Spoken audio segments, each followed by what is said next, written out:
Hi hello నమస్తే friends, welcome to star Satya entertainment YouTube channel. ఈరోజు మనం Mancherial district Jannaram మండలం బాదంపల్లి గ్రామంలో ఉన్నామండి. ఇక్కడ వీళ్ళు ఊరు ప్రజలందరూ కలిసి సిరితల రామాయణం అని చెప్పేసి అని కథ వెనుకటి కాలం నాడు కథ ఇప్పుడు ఈ ఊరు ప్రజలందరికీ చూపెడుతున్నారు. అచ్చం వెనుకటైతే ఎట్లయితే కథలలో చెప్పినారో సేమ్ అచ్చం అలాగనే ఊరందరూ కలిసి ఇక్కడ వాళ్ళకే కథ నేర్చుకొని చెప్పినామని చెప్తున్నారు. అయితే ఇక్కడ ఉన్న ఊరు ప్రజల్ని మనం అడుగుదామండి.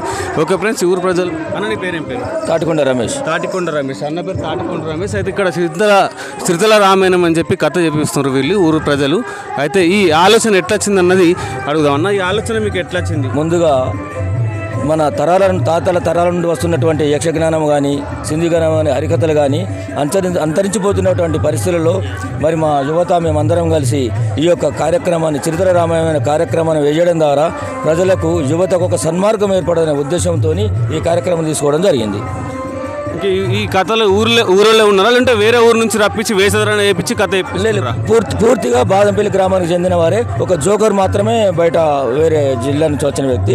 పూర్తి పాత్రధారులందరూ కూడా బాదంపల్లి గ్రామానికి చెందిన వారే. అంటే వీళ్ళు ఎన్ని రోజుల నుంచి నేర్చుకుంటున్నారు అంటే ముందే వీళ్ళ కథలు వచ్చా లేకపోతే ఎవరైనా నచ్చి మనకు కథలు నేర్పి ఇక్కడ మేము చేస్తున్నాం? మేము నేర్చుకోవడానికి గత 2 నెలల నుంచి నేర్చుకుంటూ ఉన్నాము. మేము ఒక బోధకుని తీసుకొచ్చుకున్నాము, రాజేశం అని, కొత్తపేట నుండి. ఆ బోధకుని ద్వారా ఒక 2 నెలల నుంచి వెళ్ళి నేర్చుకుంటూ ఉన్నాము. అంటే వాళ్ళు ఏమైనా డబ్బులు తీసుకుంటున్నారా నేర్పే వాళ్ళు? అంటే మీ సొంతంగా వాళ్ళు వచ్చి ఎందుకంటే వాళ్ళు 2 నెలలు ఇక్కడే ఉంటున్నారు కనుక వారికి కొంచెం పారితోషికం ఇవ్వాలనుక కొంచెం ఆర్థికంగా 2 నెలల పారితోషికం ఇస్తూ ఉన్నాం వారికి. ఇక్కడ ఎన్ని లక్షల ఖర్చు అవుతుందండి? సుమారుగా 3 లక్షల రూపాయల ఖర్చుతో ఈ యొక్క కార్యక్రమం నడుస్తూ ఉంది. అందులో పాత్రధారులందరూ కూడా తమ తోచిన విధంగా కొంత డబ్బు ఇస్తున్నారు. అదేవిధంగా గ్రామస్తులు కూడా అందరూ సహకరించి చందా రూపంలో కూడా మాకు డబ్బులు ఇవ్వడం జరిగింది. ఓకే అండి, ఇక్కడ అయితే మనకు ఈ వెనుకటి కథల యొక్క సిరితల రామాయణం గురించి చాలా చక్కగా ఇదే ఊరు అందరూ కలిసి డబ్బులు కలెక్ట్ చేసుకొని ఒక 5 లక్షల 3 లక్షల నుంచి 5 లక్షల మధ్యలో ఖర్చు చేసి ఇక్కడ వేషధరణ ఇదే ఊరు వాళ్ళ ప్రజలు నేర్చుకొని మరి ఇదే ఊరు ప్రజలు నేర్చుకొని మరి ఇక్కడ వేషధరణ వేసి మనకు వెనుకటి కాలం లెక్కనే ఎక్సలెంట్గా వేషధరణ వేసి సేమ్ మన వెనకటగా రామాయణం సిరితల రామాయణం ఎట్లయితే చెప్తుర్రో సేమ్ అలాగే వేషధరణ వేసి ఇక్కడ చెప్తున్నారు. కాబట్టి వాళ్ళని కూడా మనం ఒకసారి వీడియో తీసుకుందాం ఫ్రెండ్స్.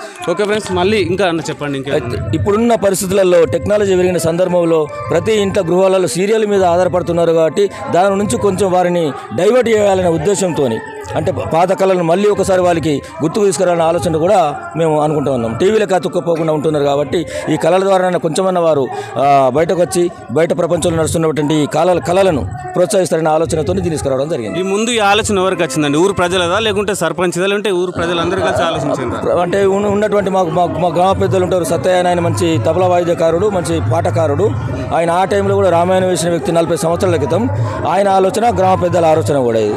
మీరు ఎక్కడి నుంచి మేకప్ ఎక్కడి నుంచి వచ్చిందండి? ఈ సామాగ్రి మనకి ఇలా కేసరంలో ఉన్న ప్రతి ఒక్క కాస్ట్యూమ్స్ కానీ ఇవన్నీ ఎక్కడి నుంచి వచ్చినాయండి? మనకు ఈ కాస్ట్యూమ్స్ డిజైను మేకప్ వాళ్ళంతా గోదావరి నుంచి రావడం జరిగింది. వాళ్ళు వేషధారణ, కాస్ట్యూమ్స్, కిరీటాలు, వస్త్రధారణ మొత్తం వాళ్ళంతా గోదావరి కానీ. వాళ్ళు ఎన్ని తీసుకుంటారు డబ్బులు? వాళ్ళకు మినిమం ఒక 50,000 రూపాయలు. చూసారుగా ఫ్రెండ్స్, ఇంత. అదేవిధంగా కీబోర్డు కూడా చెన్నూరు రమేష్ తబలా వాయిద్యము, ఉద్దరబండ Sridhar keyboard sound Chennur sound system Chennur కలీమని చెన్నూరు నుంచి వచ్చింది ఆయన కూడా సౌండ్ సిస్టమ్. ఓకే ఫ్రెండ్స్, చూసారు కదా వీళ్ళు ఇంత ఖర్చు చేసుకొని కూడా మనకు మన టీవీ సీరియల్లో చేసే వాళ్ళ మేకప్ వాళ్ళు కూడా మనకు వేరే గోదావరి ఎక్కడి నుంచి అండి? గోదావరి నుంచి తీసుకొచ్చి మరి ఇక్కడ మేకప్ వేసి ఇంత క్లారిటీగా చూపెడుతున్నారు సిరితల రామాయణాన్ని. ఇక మరి మనం వేషధరణ వేసే వాళ్ళ ఫీలింగ్స్ గురించి మనం తెలుసుకుందాం ఫ్రెండ్స్. మీ ఫీలింగ్ ఏంటండి? మీ వేషధరణ ఏంటిది? మీ ఫీలింగ్ ఏంటి? నా యొక్క వేషధరణ 3Z అని అందరూ. ఇప్పుడు ఇంత ఈ సిరితల రామాయణంలో మీరు పార్టిసిపేట్ చేయడానికి మీకు ఎలాంటి ఫీలింగ్? మంచి ఫీలింగ్స్. మంచి ఫీలింగ్. ఓకే అండి, ఇంత ఏజ్లో కూడా ఈ రోజులలో కూడా లేడీ గెటప్ వేసుకొని మనం వేసరణలో ఉండి మనం చేయడానికి కూడా హోప్గా ఉంది. నెక్స్ట్ మీరండి?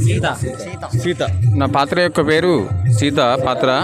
ఈ సీత పాత్ర వేయడానికి చాలా గర్వపడుతున్నాను. చాలా ఈ పాత్ర వహించినందుకు చాలా ఆనందంగా ఉన్నది. ఇదే ఊరండి? మాది ఇదే ఊరు. ఓకే ఫ్రెండ్స్, అందరూ ఈ వేసరణలో ఉన్న వాళ్ళందరూ బాదంపల్లి వాళ్ళే. ఇక్కడ ఈ వేషధరణలు కూడా వీళ్ళే నేర్చుకొని మరి వేషధరణలో పాల్గొని చాలా మంచి క్యారెక్టర్లు తీసుకొని ఈ చిరుతల రామాయణంలో పాల్గొని పార్టిసిపేట్ చేస్తుండ్రు. ఓకే ఫ్రెండ్స్, మీరండి? మాది గ్రామం బాదంపల్లి. నేను సుగ్రీవుడు అండ్ కైక 2 పాత్రలు మా రామాయణ టీంలో చేస్తున్నాను. కానీ ఈ రామాయణము మా గ్రామంలో జరిపించుట నిజంగా అది అదృష్టము. మా గ్రామ ప్రజలే కూడా సహకారంతో మేము మంచిగా ఇది రెండోసారి రామాయణం వేయడం జరుగుతున్నది. మా గ్రామంలో గతం నుండి కూడా కళాకారులు చాలామంది ఉన్నారు, సీనియర్లు. వాళ్ళ ప్రోత్సాహంతో నేను రెండవసారి ఇలాంటి టీంలో పాల్గొనడం నాకు ఎంతో సంతోషకరము.